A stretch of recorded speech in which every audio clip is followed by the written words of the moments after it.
प्रयागराज महाकुंभातील मौनी अमावस्या हा अत्यंत पवित्र आणि महत्त्वाचा दिवस मानला जातो. हिंदू धर्मानुसार या दिवशी गंगेत स्नान केल्याने अनंत पुण्य मिळते आणि पापांचा नाश होतो असे मानले जाते.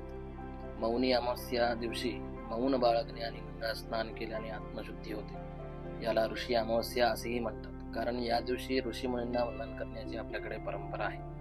महाकुंभ किंवा अर्धकुंभ दरम्यान मौनी अमावस्या हे राजयोग मानले जातात.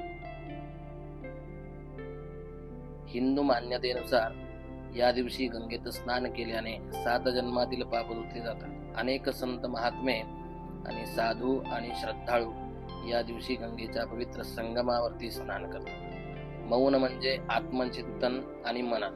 मौनी अमावस्या